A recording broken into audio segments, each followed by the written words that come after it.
Jadi kalau pesannya untuk ibu-ibu yang lain, yang pertama jangan segan meminta pertolongan. Itu sih, bertanya, meminta pertolongan, mencari informasi sebanyak-banyaknya. Kemudian yang kedua, yang kadang itu luput dari perhatian adalah kompak dengan pasangan. Itu bagi saya yang luar-luar itu nanti. Yang pertama adalah internal ini dulu loh, gitu. Anaknya dikasih tahu, kakaknya dikasih tahu, kemudian pasangan itu gimana, lalu kita cari informasi bersama-sama barengan, lalu tindakan apa yang akan kita lakukan gitu. Karena kadang itu tadi hidrosefalus itu memang pertolongan awal adalah dia operasi pasang vipisan ya, selang tadi. Tapi kadang-kadang banyak orang yang tidak jadi operasi karena keluarga besar tidak mendukung. Sempat dapat itu tuh jujur dari ibu mertua, karena memang saya nggak ini ya, karena memang ibu mertua itu kan tinggalnya tadi ya di pesisir.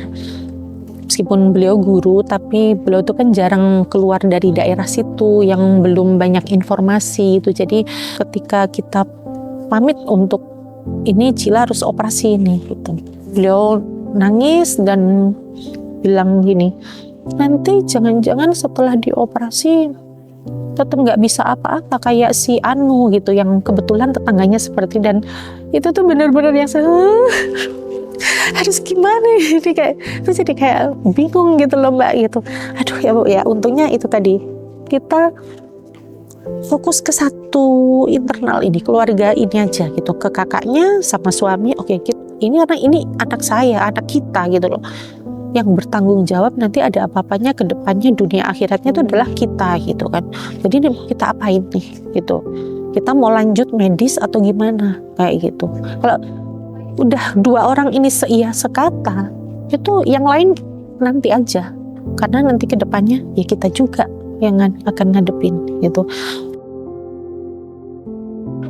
Itu yang banyak tidak saya temukan di luaran itu, nggak operasi karena si Pak D-nya nggak setuju lah, mbahnya nggak setuju yang gitu kan. Kadang kita tuh kan kalau terlalu banyak input tuh kan bingung ya Mbak. Jadi mending kita fokus ke satu sendiri dulu gitu, atau berdua dulu sama pasangan, dapat informasi sebanyak-banyaknya, kita pilah-pilah mana nih yang kita ikutin, mana yang kita dapetin, kita sesuaikan dengan kondisi kita, kondisi anaknya gitu, baru kita jalan. Emang dibilang perlu waktu lama ya harus cepat, dibilang cepat ya kita masih bisa kok menunda sedikit gitu. Manusia itu kan ranahnya di usaha gitu loh, hasil itu bukan kita gitu, hasil itu udah ranahnya Allah gitu kan. Jadi ya kita kalau menyesal itu lebih menyakitkan gitu kan, daripada ibarat kata kita nggak berbuat apa-apa, itu justru bikin kita menyesal gitu daripada kita gagal. Kalau gagal kan paling nggak kita udah mencoba tuh gitu loh. Perkara gagal berarti kita harus evaluasi di mana gitu. Meskipun ya mungkin memang nyawa taruhannya ya, yang bikin berat itu kan nyawa ya taruhannya, tapi kita nggak ada jalan lain. Ibaratnya tuh ini si pasien kasihan loh, dia membawa beban seberat itu gitu di kepalanya tuh kayak gitu. Kalau nggak kita usahakan gitu kan, kasihan ini anak gitu. Kita nggak tahu apa yang dirasakan, dia ngomong juga nggak bisa.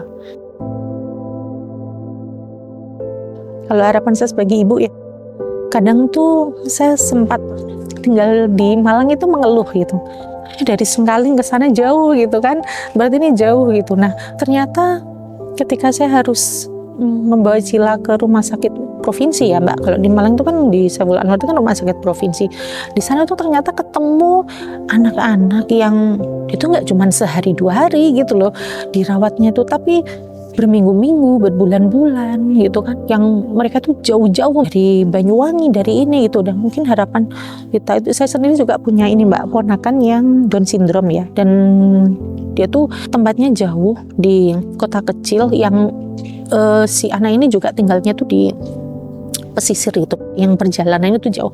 Jadi harapannya sih memang fasilitas untuk anak-anak spesial ini tuh dibanyakin, terutama di daerah-daerah sih Mbak gitu. Jadi kalau ternyata saya tuh beruntung gitu loh, tinggal di sini tuh banyak klinik tumbuh kembang itu banyak, dokter tumbuh kembang ada, dokter-dokter yang harus ditemuin Cila itu insya Allah adalah di sini ya, kayak mata khusus anak, saraf untuk anak, kemudian endokrin, kemudian banyak lah Mbak, biomedik itu ada di Malang tuh ada semua, kita nggak harus jauh-jauh kemana-mana. Tapi yang di daerah-daerah itu luar biasa perjuangannya. Saya pernah ya Mbak ini terapi itu ketemu dari Pujon. Bagi saya Pujon ke sini tuh kan ya lumayan jauh ya Mbak. Pujon ke sini tuh kan sejam lah ya paling kayak itu. Gimana itu menguatkan hati, biaya, karena kadang dirawat di rumah sakit itu oke, ada BPJS, tapi kayak vitamin, transportasi, kemudian ketika dirawat di rumah sakit itu ada anak-anak yang kita tinggal di rumah yang mereka itu juga butuh kita ini, entah makan, jajan, orang yang harus menunggu mereka itu kan kita juga butuh biaya besar. Jadi apa ya Mbak, ya harapannya tadi itu semakin dibanyakin, dipermudah fasilitas yang lebih baik, dan bisa jadi gratis mungkin, karena itu nggak sehari 2 hari ya Mbak, tapi bisa seumur hidup mereka gitu sih.